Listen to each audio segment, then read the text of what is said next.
Ricardo, novamente a gente está vivendo aí um período de muitos lançamentos de vídeos com a temática espírita, né? A gente recentemente teve o filme do Divaldo, do Zé Arigó, agora as obras até da Zíbia Gasparetto estão sendo produzidas como filmes.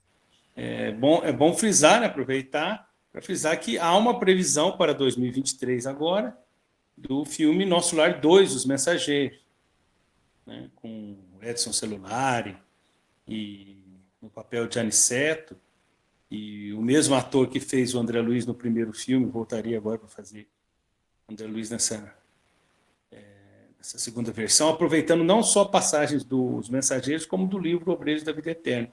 Então, a gente percebe, até nos podcasts, como os filmes são importantes, principalmente para as pessoas que têm uma curiosidade, mas que não são do meio espírita, ou não têm o hábito da leitura, e muitas vezes se baseiam no próprio filme para fazer uma pergunta para os especialistas, para os estudiosos. Então, eu acredito que sim, realmente, esse filão, esse nicho do cinema brasileiro e mundial, que são os filmes com uma temática espiritual, e em alguns casos a gente poderia até dizer espírita mesmo, são baseados em livros espíritas, a gente percebe que tem um impacto muito grande na sociedade, porque muitas pessoas assistem os filmes, pessoas que não leem os livros e que não frequentam as casas espíritas. E aí aproveitam de alguma cena do filme para fazer perguntas, para motivar o seu próprio interesse num aprofundamento. Então, realmente, eu diria que tem sido muito importante para a humanidade esse material de despertamento e até de recurso didático para uma discussão, um segundo momento, mais aprofundada por parte dessas pessoas que buscam e daqueles a quem elas fazem as perguntas, né? As pessoas que estudam um pouquinho mais, que podem responder, que podem trazer algum tipo de esclarecimento. Bom, sobre... Só abrir um parêntese, eu assisti o make-off, uns make-offs do Nosso Lar 2, e é muito interessante a entrevista com o Edson Celulari, porque ele fala que ele tinha assistido o Nosso Lar, tinha gostado muito, tinha achado muito interessante, e ele foi convidado para ser o Aniceto no filme, né? E aquilo chamou muita atenção, e o Renato Prieto, que é o que faz o André Luiz, começou a tirar dúvidas espíritas daquilo que o Edson Celulari precisava encenar. Falei, puxa, mas como que funciona isso? Ele perguntava em off, assim, puxa, mas como é que pode isso? E o Renato Prieto dava algumas orientações. E o mais interessante, até comentando o que você falou, muitos dos atores vivenciam experiências, podemos dizer assim, parece experiências espirituais, né? Aconteceu isso com o que fez o Chico Xavier, né? Aconteceu isso com Nelson o Xavier. Nelson Xavier, aconteceu parece com o Danton Mello também, que ele ficou muito emocionado ao ler e ele não entendia muito aquelas emoções ao ler Vivenciou o o Arigó Arigó. E no o, filme Predestinado. e o Edson Celulari, se eu não me engano, ele teve, não sei se um sonho com o avô dele, alguma coisa nesse sentido. E ele acredita que foi por causa que ele estava realizando esse trabalho. Então isso é muito interessante também. Os atores que não são espíritas estão vivenciando experiências, acaba parecendo que estão vivendo experiências espíritas, né, durante o processo. Isso é natural, né? Eu vejo, por exemplo, o Wagner Borges, que é um conhecido médium, projetor, espiritualista, com uma atuação muito significativa na internet, em muitos centros espíritas e espiritualistas também. Eu vejo o Wagner Borges dizer, Saulo Calderon também fala isso, que o próprio Valdo Vieira comenta, que para a pessoa facilitar a sua emancipação da alma, o seu desdobramento lúcido, um dos recursos principais que ela tem que desenvolver é o estudo da própria emancipação da alma e das questões espirituais como um todo. Então, você está estudando aquele assunto, você está aumentando a sua lucidez, você está todo dia refletindo sobre aquilo deixa de ser sobrenatural e passa cada vez mais a ser natural, você perde o medo, você entende o processo, você começa a compreender E todo esse amadurecimento, essa informação, esse conhecimento, esse amadurecimento facilita você ter um desdobramento lúcido, ou pelo menos um sonho lúcido, ou um desdobramento semilúcido, né? Favorece. Então, obviamente, eu acredito que esses atores, para fazer os filmes, como você comentou, eles têm que estudar um pouquinho, né? O Aniceto estava perguntando que ele ia ser um instrutor no filme.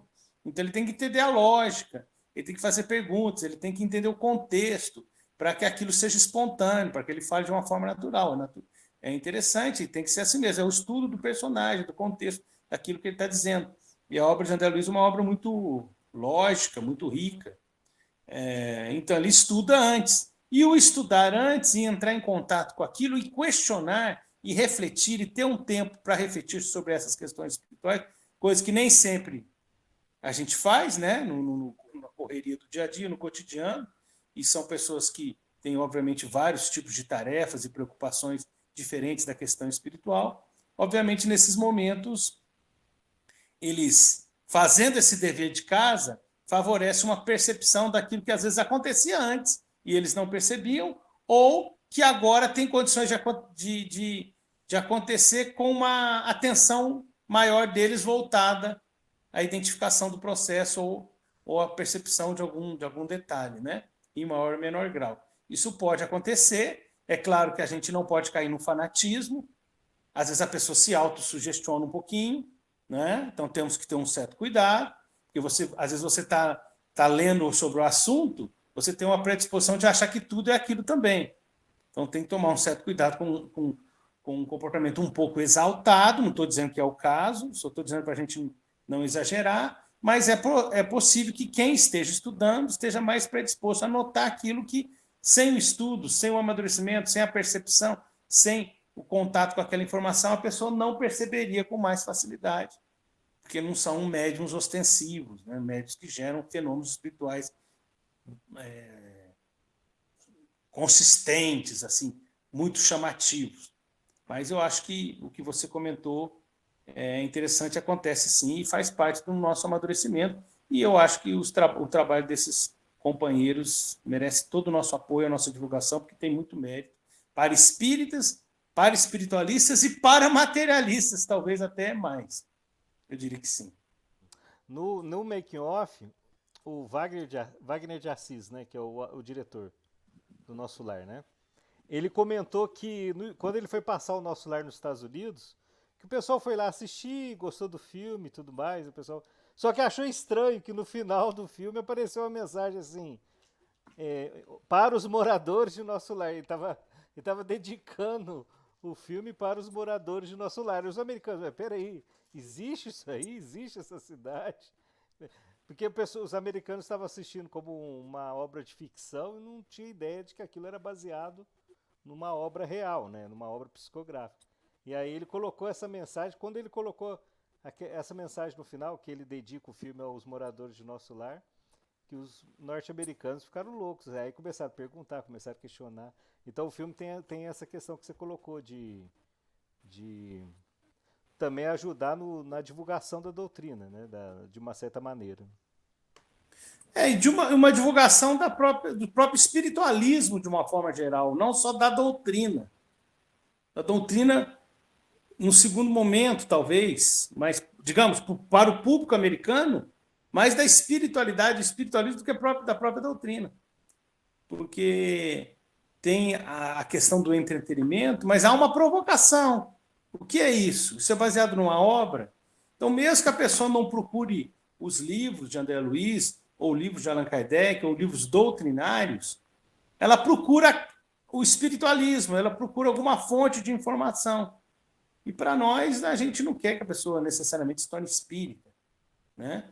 A gente quer que todo mundo se ilumine, cresça, e aquilo que seja bom para nós, que contribua para o despertamento de outras pessoas, para a resolução de uma série de problemas espirituais que nos afetam a todos. Então, se puder ajudar, direto ou indiretamente. Então, e a gente sabe que os Estados Unidos é um país que representa a vanguarda em grandes setores do conhecimento humano, mas que na área espiritual é um país que tem tradições espiritualistas, mas práticas, muitas vezes em regiões até amplas, bastante materialistas.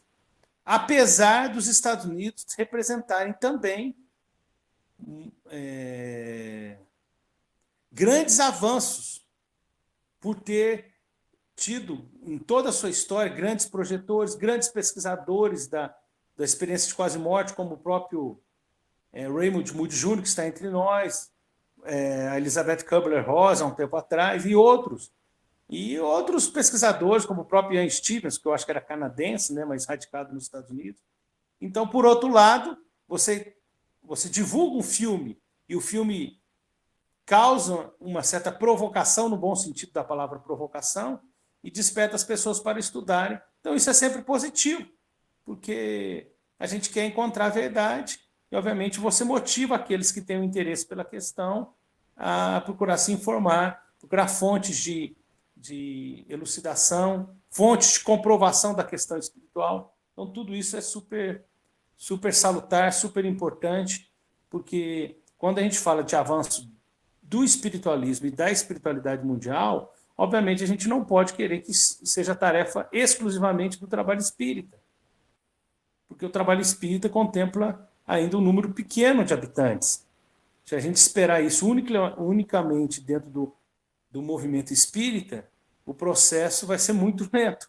Então, essa transição planetária que todos nós almejamos, esperamos, vai ser muito mais lenta do que a gente já imagina que já vai ser. Né? Ao contrário do que, às vezes, a nossa ansiedade gostaria. A gente acredita que vai ser um processo bem lento, e se a gente precisar que todos os avanços dessa área sejam por parte do movimento espírita, ele vai ser mais lento ainda. Então, eu acho muito salutar a gente fortalecer não só a divulgação de ideias espíritas, mas de ideias e provocações, no bom sentido, entre aspas, no bom sentido da palavra provocação, de ideias espiritualistas, porque os irmãos de outras nações, onde o espiritismo ainda engatinha em termos de número de adeptos, também podem trazer bastante contribuições e elas são super bem-vindas e, obviamente, isso contribui para a divulgação da verdade. Né? Não queremos só que os espíritas divulguem a verdade espiritual. Os irmãos que trouxerem contribuições são super bem-vindos. E se o filme Nosso Lar 2, Os Mensageiros, ou qualquer outro filme baseado em obra espírita, despertar uma busca espiritualista, não necessariamente espírita, principalmente em países que o movimento espírita ainda é bastante iniciante, né? Incipiente, a gente vê com bons olhos, sem problema nenhum. Tá ótimo. Porque Kardec recomendou isso. Antes que a gente procure fazer alguém espírita, que a gente tente fazê-la espiritualista. No capítulo 1, Há Espíritos, da obra O Livro dos Médiuns. Então, acho tudo que você falou, Dudu, e todo esse processo muito racional, explicável e bem-vindo e positivo para a divulgação de ideias espiritualistas. Só temos que tomar um certo cuidado para que a autossugestão não faça que a gente tome como espiritual aquilo que é só da nossa cabeça. Mas, em geral, isso pode acontecer sim, e acredito que seja positivo para todos os envolvidos.